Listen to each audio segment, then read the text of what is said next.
We'll talk to Louis Riddick of the Mothership, back from the Combine, get his thoughts on the movers and shakers there, and it happens every single year. Every year. And it's going to happen in the draft where somebody saw something at the Combine and maybe changed their opinion or elevated their opinion or maybe lowered their opinion. All I care about is, what did you do on Saturdays? Sunday, nobody's blocking, nobody's tackling. Okay, you get to jump, you get to run, you get to throw, lift weights, interviews, medicals. I get all of that. Now, if something happened with your medicals, I understand why you would fall. But the 40-yard dash, I'm not that interested in. How many times you can lift 225 pounds, I'm not interested in. Now, there's the cone drills. There's certain drills for receivers that I'm very interested in. But I think we get caught up because there's nothing going on. And it's like, okay, it's kind of football. And then you're going to see these guys on draft night, and you're going to go, and I remember him at the Combine. Every year, there's one or two guys that elevate their status, and then all of a sudden they change draft boards. Anthony Richardson. Oh, my gosh. Now, when I watched him, there were times when I went, man. And then other times I'd go, man. And now the Colts have said to him, you can work on a trade if you want to. Kind of signals you've moved on from Anthony Richardson. Yes, he. Yeah, I think the Combine is important for some positions. Like, is much more important for some positions than others. Mm-hmm. You know, I think if you're looking at edge rushers in particular, if you're looking at how explosive they are, those are all numbers. The 40 time might not necessarily be the most important. How many times are they going to run 40 yards?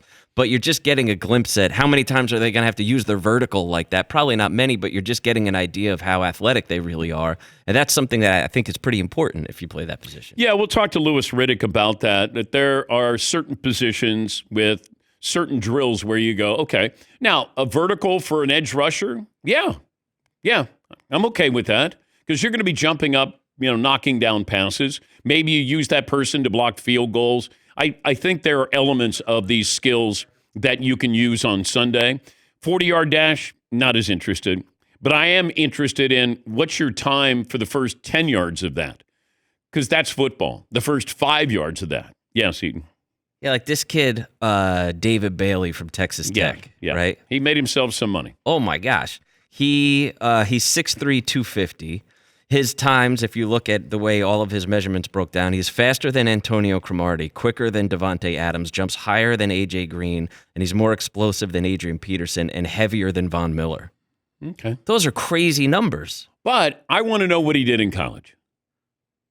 Because Shamar Stewart of Texas A&M, who went to the Bengals, with the 15th pick, he had great numbers, but he had 4 sacks in college.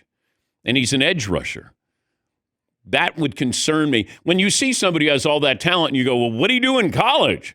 And then you go, oh, that's where I would use the numbers against that player.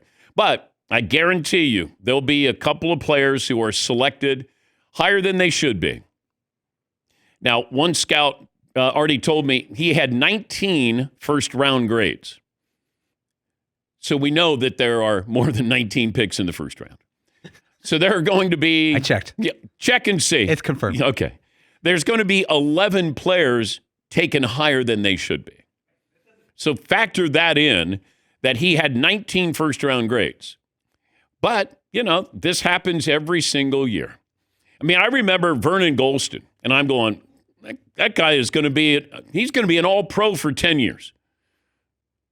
Who was that? Justin Gilbert, who was going to the Cleveland Browns. Defensive back. He was going to be the next Dion.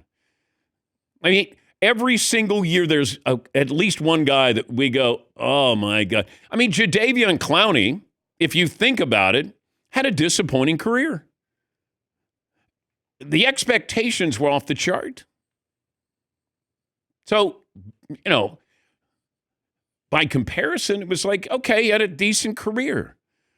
But it's because we fall in love when you're not competing against anybody. Now, there were some throws yesterday. Like Ty Simpson had, I think, a pretty good day. Carson Beck, I think, had a pretty good day. But they're just throwing the football. I want to see what you do on Saturdays.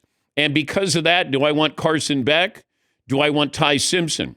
Is somebody going to go all in the first round, which they probably will for Ty Simpson? Okay. Happens every single year. But that's the fun part of this. And here's another thing. At the Combine, that's where you get your director of player personnel. That's where you might get your president. That's where you'll get a coach and or GM. These are guys who haven't been studying this. They've been working on their day job. Now you're going to come in, and this will happen. You have your own scouting department who spent the entire entire college football season, and now we get to the offseason, and now the experts come in, and they're going to overrule the scouts who have spent all of this time giving grades to these players. Because somebody's going to go, man, he's fast. He can jump high. We're going to take him. And that's where your scouts will say, hey, we got a second-round grade on him. Well, we don't want to lose him. Now, not that they sound like that, but you don't want your front office people. I hear that on Hard Knocks all the time, actually. We don't want to lose him. Yeah. Well, it could be the Giants front office. Yeah. You're free to go and seek a trade, Saquon. Hey, where are you going? Philadelphia. See ya. Yeah, Paulie. Going back to that player, Seton mentioned David Bailey of Texas Tech. He had everything at the Combine. He broke all the records and had these great numbers, but he also had the performance during the season. At Texas Tech last year, 14 and a half sacks, 20 tackles for losses, both led the United States, both led NCAA. Yeah, I'm fine with that. So he only led in the United States, yes, not in Europe. but there's a guy who didn't have 3 sacks at all the Combine. Yeah. But it's fun. And then there's the interviewing part of this. And Johnny Manziel aced the interviewing part of this because he's such a hustler. You can get coached up to do the interviews. But then Todd McShay was, the draft analyst. He had this to say about the USC wide receiver, Mekhi Lemon. He didn't do well being interviewed. The fact of the matter is, again, talking to general managers in the league, the interview process is going a lot better for the other two, Tyson and Tate, than it is for Mekhi Lemon. And you know me, I'm a Lemon guy. So that part's interesting, but I'm just saying there are teams out there that may have him in a bucket, and there are teams out there that I've specifically talked to that appreciated what they got out of the interviews from Jordan Tyson and Carnell Tate more than they did from the Mekhi Lemon ones. So be that as it may. Now, Lemon's a great player. He really is. I think he's undersized, but I think, at USC, he was great. And Mel Kiper loves him. Mel Kiper is like, that guy plays football.